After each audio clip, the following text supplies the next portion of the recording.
Hola querida iglesia, aquí estamos nuevamente por este medio, por nuestro canal de YouTube, reuniéndonos, congregándonos en la iglesia Cristo en nosotros. Sean bienvenidos cada uno de ustedes. Hace varios domingos hablamos sobre un árbol en particular que se encuentra allí en el relato del Evangelio según San Juan, en el capítulo 15, en donde Jesús nos dice lo siguiente: yo soy la vid verdadera. Me imagino a Jesús a un lado del camino, parado frente a un plantío, un viñedo, señalando una vid y diciendo: yo soy esta vid, yo soy este árbol de la vid. Y luego él añade lo siguiente: permanezcan en mí y yo permaneceré en ustedes. Ciertamente yo soy la vid, ustedes son las ramas. Los que permanecen en mí y yo en ellos producirán mucho fruto, porque separados de mí no pueden hacer nada. Pero si ustedes permanecen en mí y mis palabras permanecen en ustedes, pueden pedir lo que quieran y les será concedido. La vid es un árbol y según las propias palabras de Jesús, este árbol, esta vid, lo está representando a él. Y dice que nosotros somos las ramas y que las ramas están unidas a esa vid y están recibiendo la vida de esa vid.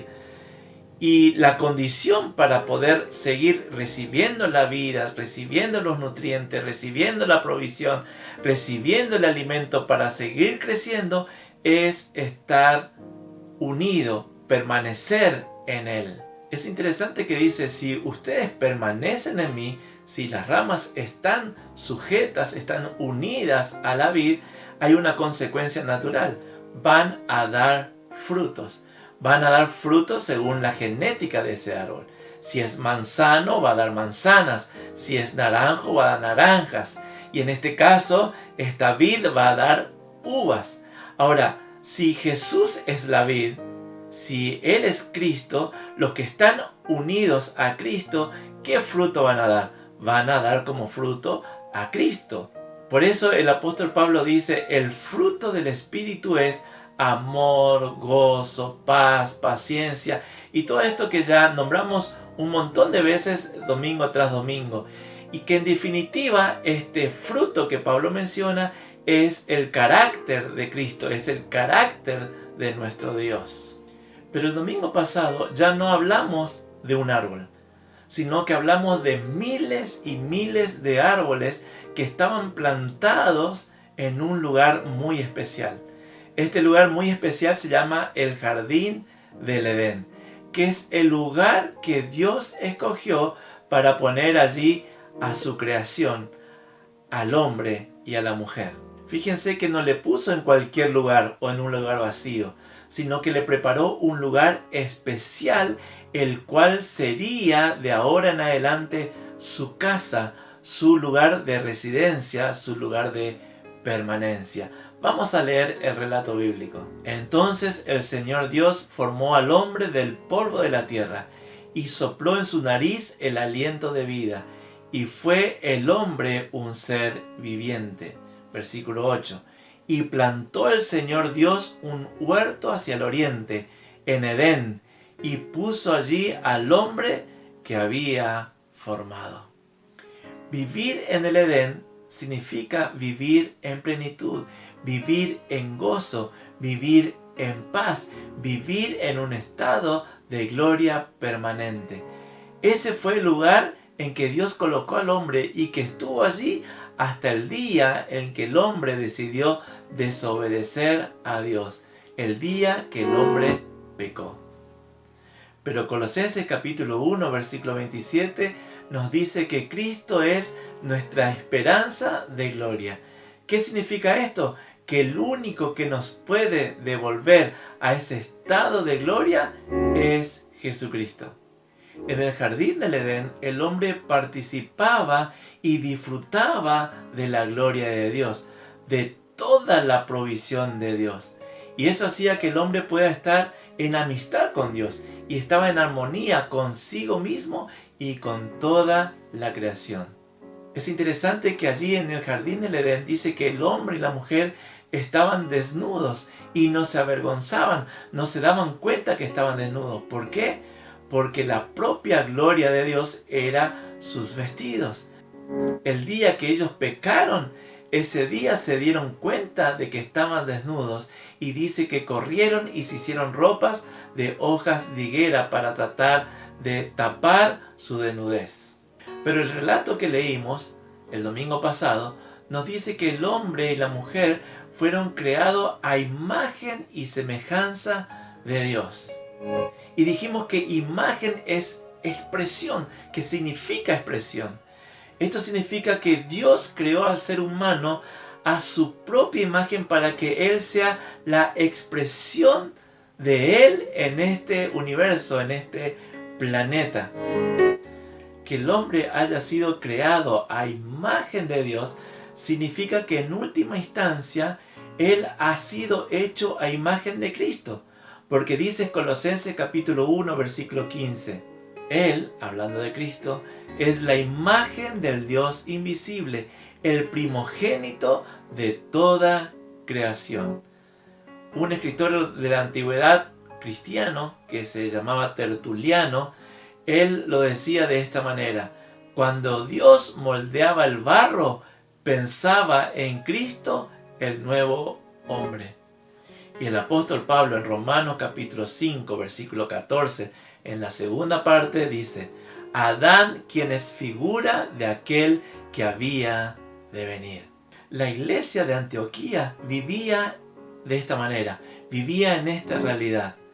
Todo lo que ellos hacían, la forma en que se comportaban, todo lo que decían continuamente, eran tan parecidos a Cristo que la ciudad, la gente de aquella ciudad, decidió llamarlos cristianos porque eran muy parecidos a Cristo, reflejaban a Cristo, se les notaba a Cristo en todo su andar. Pablo mismo decía: ahora ya no vivo yo, sino que ahora vive Cristo en mí.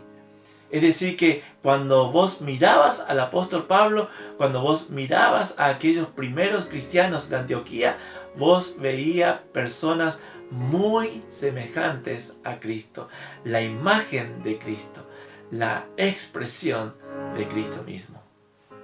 Pero volvamos al jardín. ¿Qué había en ese jardín? ¿Cómo era ese jardín? Vamos a leer Génesis capítulo 2, versículo 9. Y el Señor Dios hizo brotar de la tierra todo árbol agradable a la vista y bueno para comer.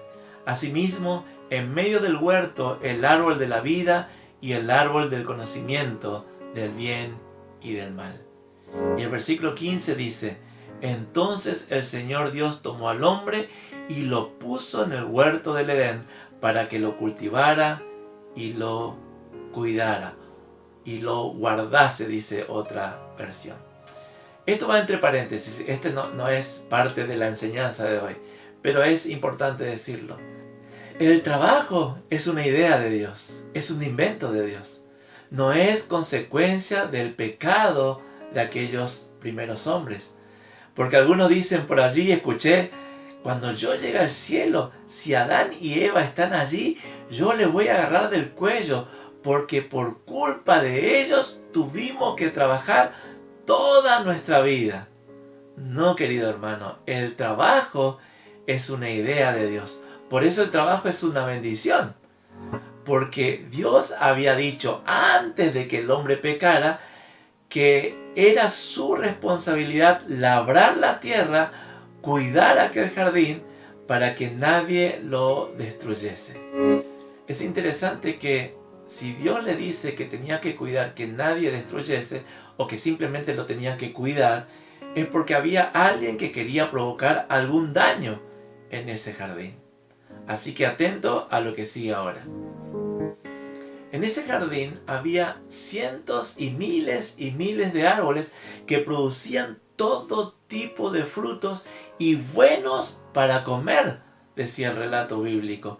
El hombre podía comer cualquier fruto de cualquier árbol, excepto de uno. Y ordenó el Señor Dios al hombre diciendo: de todo árbol del huerto podrás comer, pero del árbol del conocimiento del bien y del mal no comerás, porque el día que de él comas, ciertamente morirás.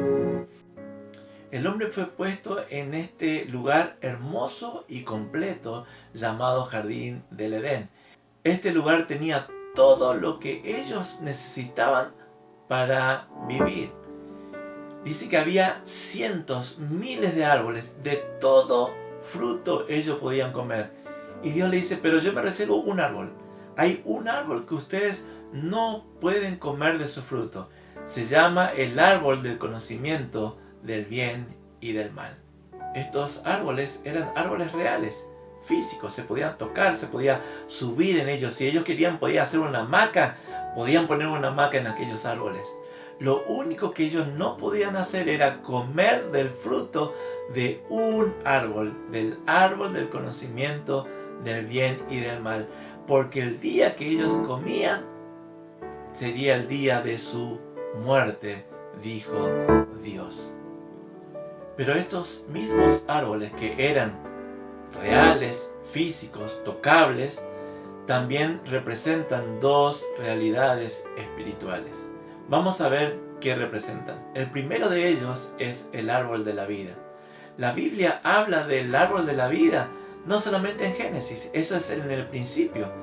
Más o menos allí por el medio de nuestra Biblia, en los escritos de Salomón, hay varias referencias al árbol de la vida. Vamos a leerlos. Proverbio capítulo 15, versículo 4 dice así: la lengua que brinda consuelo es árbol de vida. Proverbio capítulo 11, versículo 30 nos dice: el fruto de la justicia es árbol de vida. Proverbio capítulo 13, versículo 12 dice: la esperanza frustrada aflige al corazón, pero el deseo cumplido es un árbol de vida. Y finalmente te quiero leer Proverbios capítulo 3, versículo 18.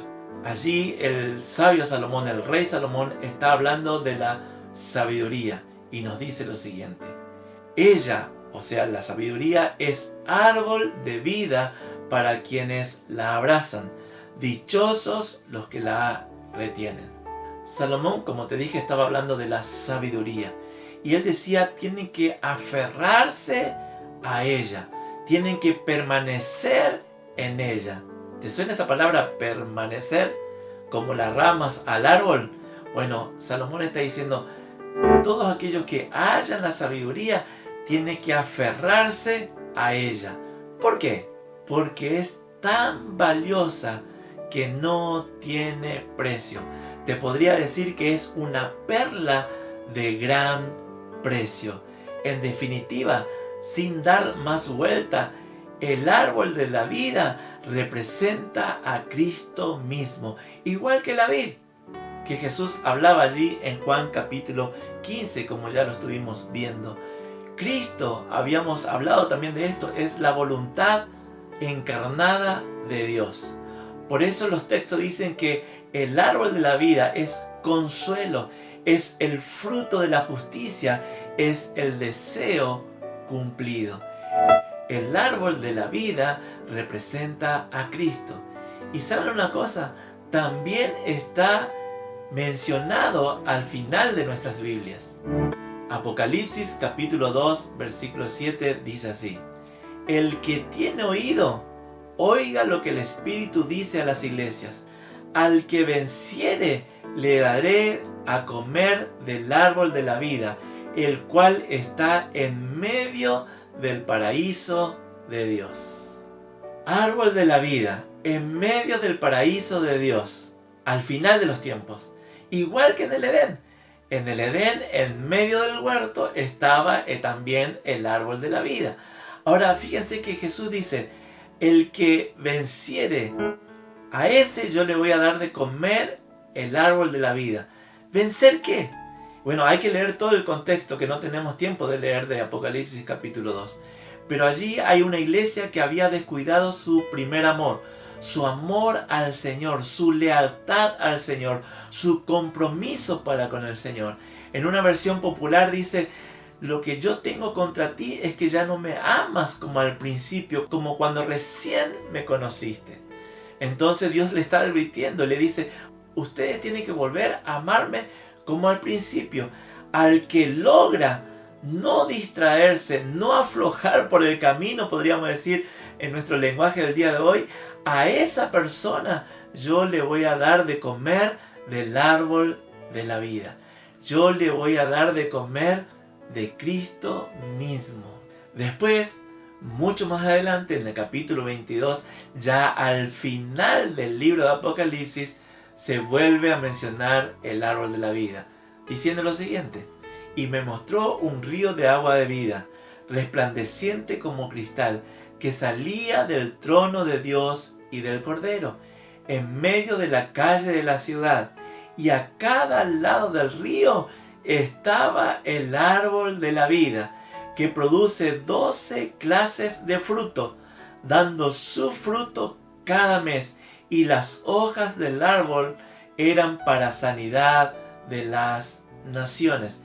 Versículo 14 dice lo siguiente: bienaventurados los que lavan sus ropas para tener derecho al árbol de la vida y para entrar por las puertas en la ciudad. Bueno, aquí hay mucho para explicar. ¿Sí? Todavía no nos vamos a adelantar, ya vamos a llegar a explicar lo que es el trono de Dios, la ciudad celestial, el río. Pero ahora estamos mirando al árbol, a este árbol de la vida, que así como estaba en Génesis, ahora también está en Apocalipsis. En Génesis, Dios se presentó al ser humano como el árbol de vida. El árbol de vida es la realidad de Dios. Es un símbolo de la vida de Dios y es para vida eterna. Así lo menciona el mismo Dios en Génesis capítulo 3, versículo 22 al 24. Y dijo Jehová Dios: he aquí el hombre es como uno de nosotros. Hago un paréntesis aquí. Ya el hombre había comido de aquel árbol que no tenía que comer, del fruto de aquel árbol. Entonces ahora Dios trae una sentencia. Y eso es lo que está hablando este texto. Volvamos a leer. Y dijo Jehová Dios: he aquí el hombre es como uno de nosotros, sabiendo el bien y el mal. Ahora pues, que no alargue su mano y tome también del árbol de la vida, y coma, y viva para siempre. Y lo sacó Jehová del huerto del Edén, para que labrase la tierra de la que fue tomado. Echó pues fuera al hombre, y puso al oriente del huerto del Edén querubines y una espada encendida que se revolvía por todos lados, para guardar el camino del árbol de la vida. Como te decía, este relato es después de que el hombre decidió desobedecer a Dios y comer lo que Dios le dijo que no tenía que comer. Dios le prohíbe comer del árbol de la vida. Dice que los echó y que puso ahí una guardia permanente para que el hombre no coma ahora también del fruto del árbol de la vida. ¿Por qué? Porque si el hombre alcanzaba a comer de ese árbol, viviría eternamente en corrupción, en pecado, sin esperanza alguna. Es decir, que el árbol de la vida tenía la capacidad de dar al hombre vida eterna, porque el árbol de la vida está representando a Dios mismo. El árbol de la vida representa a Cristo. Quisiera explicar un poquito, no me quiero detener mucho porque no es el objetivo de este mensaje, pero dice que Dios selló aquel camino, prohibió la entrada para que el hombre no pueda llegar hasta el árbol de la vida, por querubines.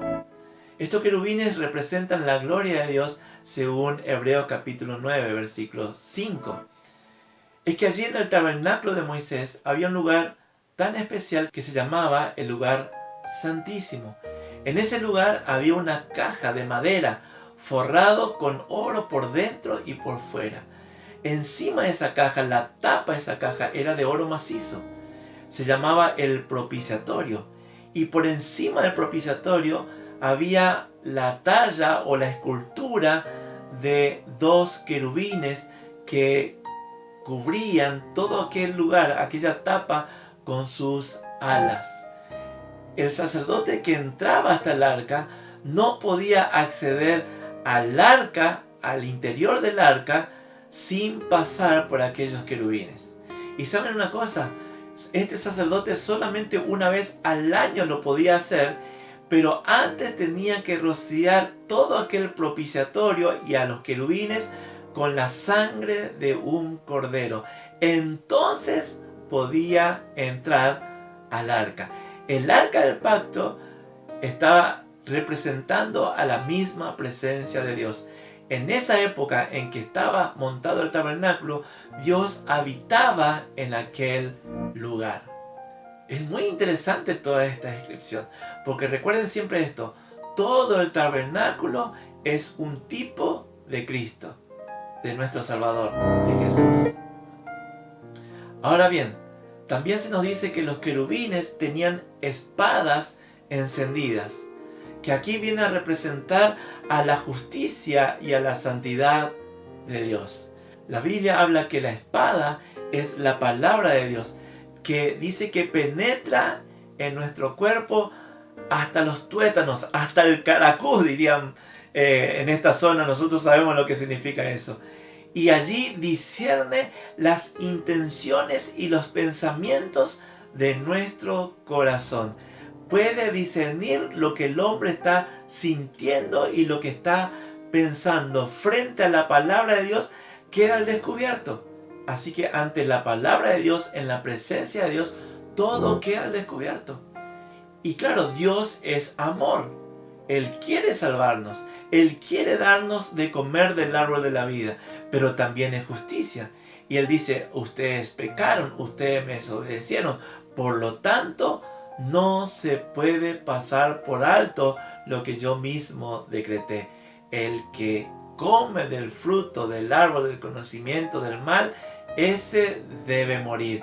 Los requisitos de la gloria, de la justicia y de la santidad de Dios impidieron que el hombre pueda obtener acceso al árbol de la vida.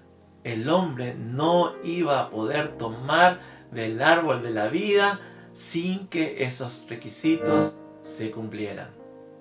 Entonces, pero un día Cristo vino aquí a nuestro planeta y habitó entre nosotros y se movió entre nosotros y fue llevado a la cruz, y allí cargó con todos nuestros pecados, cargó con todas nuestras faltas, y dice que sobre su cuerpo se desató la ira de Dios, a tal punto que Dios le dio la espalda. El Padre le dio la espalda a su Hijo. Y cuando ya estaba a punto de perder su vida, Jesús dijo: consumado es. Ya está hecho todo. Y dice que el Padre vio el sacrificio del Hijo y quedó satisfecho. Los requisitos de la gloria, de la justicia y de la santidad de Dios fueron cumplidos en la muerte de Jesús en la cruz. Dice Hebreo capítulo 10, versículos 19 y 20. Así que, hermanos, mediante la sangre de Jesús tenemos plena libertad para entrar al lugar santísimo por el camino nuevo y vivo que Él nos ha abierto a través de la cortina, es decir, a través de su cuerpo. Cristo nos da la posibilidad y la libertad de entrar al lugar santísimo, al trono de la gracia, que en el tabernáculo de Moisés está representado por aquella tapa de oro con los querubines. Ahora, por la obra de Jesucristo en la cruz, por la sangre derramada por nuestro Señor Jesús, Él inaugura un nuevo camino y un camino vivo por el cual podemos acceder a la presencia de Dios. Podemos acceder al árbol de la vida, que simplemente es Dios mismo. Cristo cumplió con todos los requisitos de la justicia de Dios, de la santidad de Dios, y también de su gloria. Ahora, como en aquel jardín, estamos otra vez en presencia de aquel árbol de vida, de Cristo mismo, de la vid verdadera. ¿Y cuál es nuestra tarea? Permanecer en Él. Entonces Él permanece en nosotros y entonces nosotros tenemos vida. Y su gozo es nuestro gozo, su vida es nuestra vida, su salud es nuestra salud, su plenitud es nuestra plenitud. Todo lo que nosotros necesitamos ahora lo tenemos en Cristo, el árbol de la vida. Pero en aquel jardín del Edén había otro árbol, el árbol del conocimiento o de la ciencia del bien y del mal. Este otro árbol tenía la capacidad de dar al hombre la posibilidad de conocer por sí mismo el bien y el mal. Este árbol representa la voluntad del hombre a decidir qué es bueno y qué es malo para él. Ya no basado en la palabra de Dios, en la voluntad de Dios, sino en su propia opinión. Los que suelen comer de este árbol, ¿saben qué suelen decir? Esto no es tan malo, esto creo que es bueno. O el famoso pastor, ¿usted qué piensa? ¿Usted qué me dice? ¿Es bueno esto o es malo esto? ¿Hago esto o no hago esto? Claro, así le culpan al pastor, que él les dijo que hagan estas cosas. Pero allí justamente vemos la clara evidencia de que la persona que se comporta así es porque está comiendo de este árbol que Dios dijo que no debíamos comer. En el Edén, Adán y Eva, ellos no sabían lo que era malo, pero decidieron experimentar a pesar de que Dios le había dicho que no lo hicieran. Ellos fueron engañados por Satanás. Pensaron que serían como Dios. Ellos pensaron que podían decidir por sí mismos lo que era bueno para ellos. La consecuencia directa de esta desobediencia fue el pecado, fue la destrucción y fue la muerte. Ahora, Dios nunca le había dicho no coman del fruto del árbol de la vida. Es más, si lo comían, no solamente vivirían para siempre, sino que comiendo de él se produciría una mezcla entre el espíritu del hombre y el espíritu de Dios. Como en la vid, Jesús dijo, si ustedes permanecen en mí, yo permanezco en ustedes. Si ustedes permanecen en mí y mi palabra permanece en ustedes, vamos a estar relacionados y todo lo que ustedes van a ir pidiendo es lo que yo le quiero dar. Eso es lo que estaba diciendo Jesús allí en Juan capítulo 15. Pero Satanás, el enemigo de Dios, siempre trata de anticiparse, siempre trata de llegar antes. Antes de que vayas a leer tu Biblia, una promesa que Dios tiene para tu vida, viene Satanás y empieza a susurrarte a tus oídos. No, esta promesa no es para vos. ¿Para qué vas a perder tiempo buscando una promesa para tu vida? Esto es para otro. Vos ya no tenés perdón, vos ya no tenés oportunidad. Dios ya te abandonó. ¿Cuántas veces escuchaste esto? O antes de que vayas a orar y de tener comunión, intimidad con Dios, a comer de Él, Satanás anticipa y trata de distraerte, o de ocuparte, o de preocuparte, para que vos hagas las cosas por tus propias fuerzas, con el simple objetivo de que vos ya no comas de Dios, que vos no disfrutes de Él, que vos no descanses en Dios. En estos días de COVID, escuché a muchos que fueron contagiados con el virus, que tuvieron temor, que se enfrentaron a la muerte y que el susurro de Satanás era, te vas a morir. Siendo que Dios nos dijo que cuando vamos a Él, cuando estamos en Él, Él es nuestra vida, Él es nuestra salud. Y si tenemos que partir, o si te tocó un familiar que partió con el Señor, estás viviendo eternamente, estás viviendo con Dios. Pero Satanás trata de preocuparte, de distraerte para que vos no te enfoques en la palabra de Dios. En aquel jardín, en aquel trágico día, cuando el hombre come de aquel árbol, el espíritu de Satanás se mezcla con el espíritu del hombre, y eso trae como consecuencia el principio, es la fuente de toda la maldad, de toda la perversión que hoy tenemos como raza humana. Esto lo podemos leer tranquilamente desde Génesis 3 en adelante hasta Apocalipsis capítulo 20. Todo el tiempo, a toda hora, el enemigo de Dios, Satanás, trabaja inyectándose en el hombre para que el hombre no coma de Dios. Porque el hombre lo que hace es seguir comiendo del árbol del conocimiento. Al salir del Edén, el hombre crea ciudades. De las ciudades nacen las culturas. Y la cultura es el conjunto de valores, de creencias y de conductas a la cual un pueblo se aferra y lo adora. Como el hombre está allí lejos de Dios, entonces sus valores, sus creencias, sus pensamientos, sus actitudes, sus voluntades también están bien lejos de Dios. Después del jardín del Edén surgen ciudades como de Babel. ¿Se acuerdan Babel? Aquel grupo de hombres se juntó para levantar una gran torre y vamos a llegar hasta el cielo y vamos a tener un hombre famoso, el hombre tratando por su propia cuenta de alcanzar a Dios. Claro, ustedes miran y dicen qué ridículo, pero así somos cuando nosotros tratamos de, por nuestro propio conocimiento, por nuestra propia resolución, creer que podemos decidir lo que está bien y lo que está mal apartados de Dios. En todo aquel mundo antiguo comienzan a surgir adoradores de ídolos, de dioses falsos. Allí comienza la inmoralidad, comienza la perversión, empieza a llamar bueno a lo malo y malo a lo bueno, hasta el punto tal que llega un día que dice la palabra de Dios que cada uno hacía lo que bien le parecía. Muy parecido a lo que hoy estamos viviendo, porque el hombre sigue comiendo del árbol del conocimiento, en vez de comer del árbol de la vida.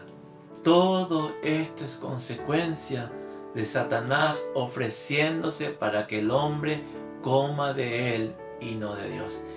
Y a lo mejor tu pregunta es, ¿cuándo el hombre come de Satanás y no de Dios? Cuando decide hacer la suya, cuando obra por su propia voluntad, cuando no come de Dios, cuando deja de un lado a la voluntad de nuestro Señor. Pero Dios no ha cesado de obrar. Él sigue dando la oportunidad a toda la humanidad para que coma de Él, del árbol de la vida, de la vid verdadera. Dice 1 Corintios capítulo 6, versículo 17. El que se une al Señor es un solo espíritu con Él. Y también nos dice Romanos 8, 16. Pues su espíritu se une a nuestro espíritu para confirmar que somos hijos de Dios. Y 2 Corintios capítulo 3, versículo 16 al 18 dice, pero cuando alguien se vuelve al Señor, el velo es quitado, pues el Señor es el Espíritu, y donde está el Espíritu del Señor, allí hay libertad. Así que todos nosotros, a quienes nos ha sido quitado el velo, podemos ver y reflejar la gloria del Señor. Y el Señor, quien es el Espíritu, nos hace más y más parecido a Él, a medida que somos transformados a su gloriosa imagen. ¿Vieron cómo este texto cierra todo lo que estuvimos hablando? Dice, cada uno de nosotros que nos hemos conectado, que hemos comido de aquel árbol de la vida, el Espíritu del Señor se une con nuestro espíritu y nos trae libertad. Y dice que de allí en adelante podemos ver y podemos reflejar la gloria del Señor. Gloria que habíamos perdido allá en el jardín del Edén. Pero cuando venimos a Cristo, recuperamos esa gloria. Cristo en nosotros, esperanza de gloria. Es más, dice que cada día ese espíritu que ahora vive en nosotros nos hace más y más parecido a Él, porque nos va transformando a su gloriosa imagen. Gloria a Dios por este texto.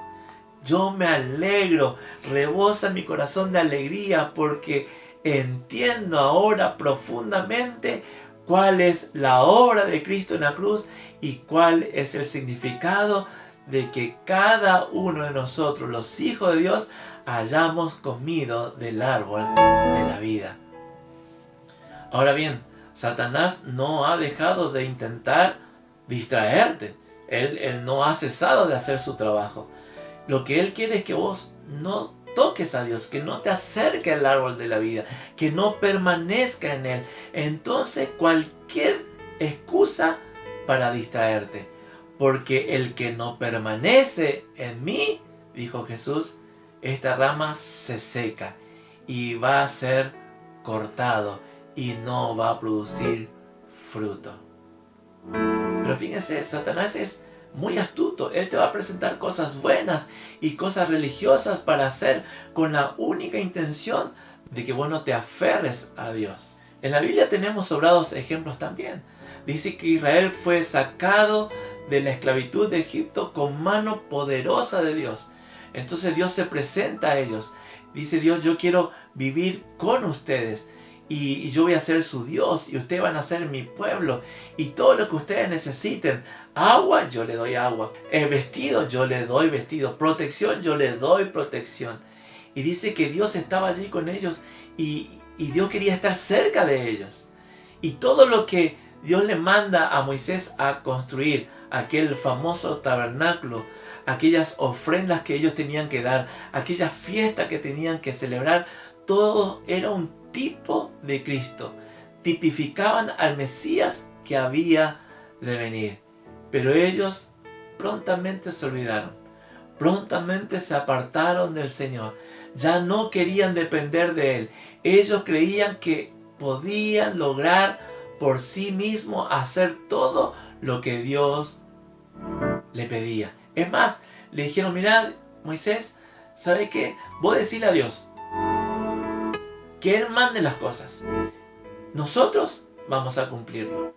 Por supuesto que nunca el pueblo de Israel pudo cumplir con todas las demandas de Dios, porque es imposible, o es por gracia o no hay otra forma. Como te decía, todo el tabernáculo, todas las ofrendas, todas las fiestas, todos los mandamientos que Dios le había dado, en realidad eran tipos de Cristo, semejanzas de Cristo, sombra de Cristo, de aquel Mesías que había de venir. Pero ellos hicieron de todos esos mandamientos un sistema religioso, reglas y costumbres que trataron de aprenderlo y trataron de ejecutarlo. Y así nació la religión judía, que era tan distinto a Jesús que cuando Jesús vino y se presentó ante aquellos religiosos, no le conocieron, le tuvieron como un enemigo. Jesús era la realidad de todos los tipos del Pentateuco. Él era el Cordero de Dios, Él era el pan sin levadura, Él era el maná celestial, Él era el agua de la roca, Él era el tabernáculo con todas sus ofrendas.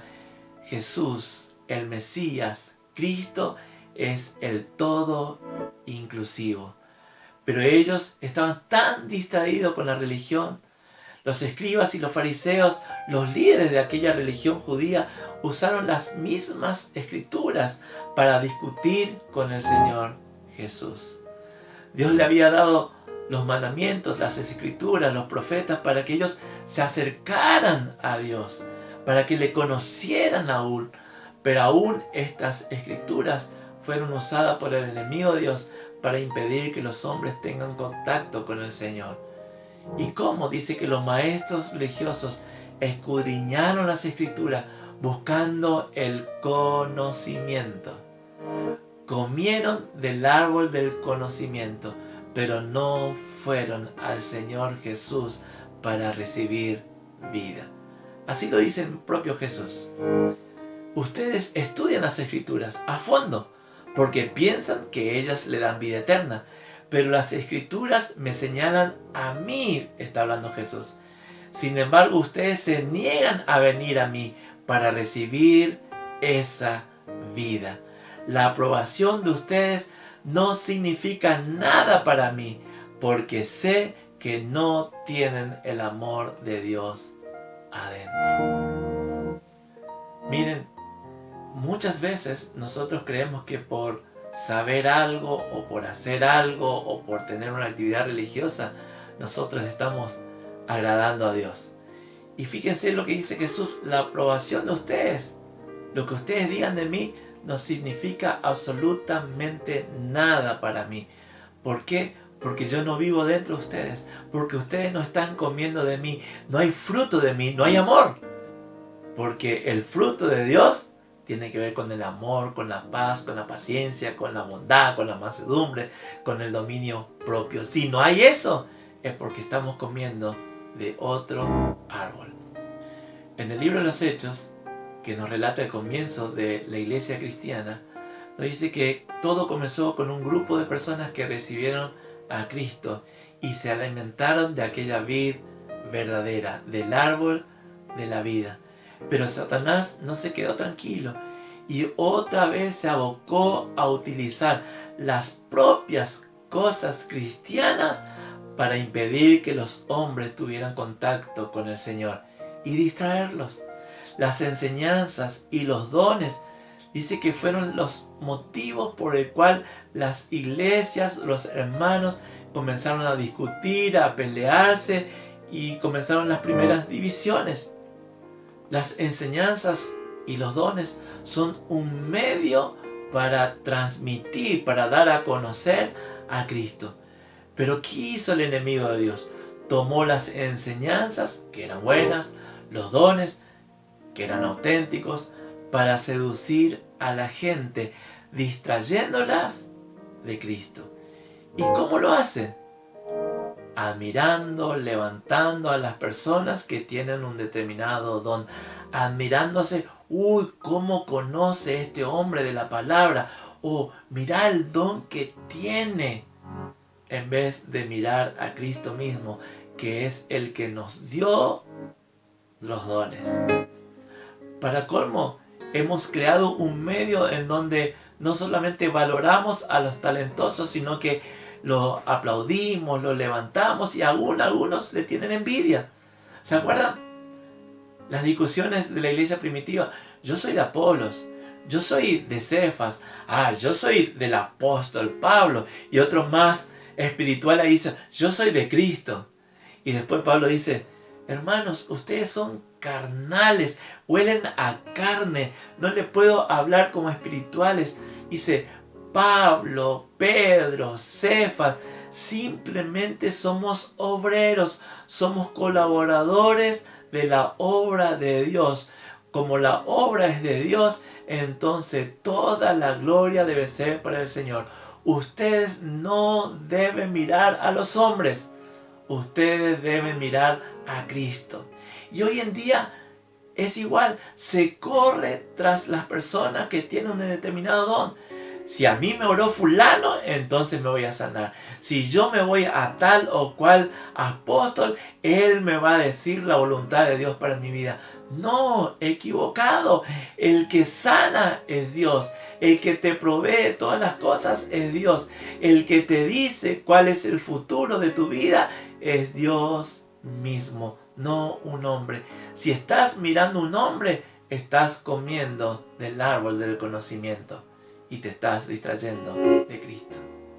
Leímos el texto de Corintios, que tenemos que andar en el Espíritu, que tenemos que vivir en el Espíritu, que tenemos que actuar en el Espíritu y que tenemos que orar en el Espíritu. Andar en el Espíritu, vivir en el Espíritu, actuar en el Espíritu y orar en el Espíritu es no vivir por nosotros mismos, sino por el Señor. Andar de este modo es andar en la voluntad de Dios. Una persona que anda en el Espíritu tiene mucho de Cristo. Si no anda en el Espíritu, poco Cristo. Miren, la idea no es tener más conocimiento.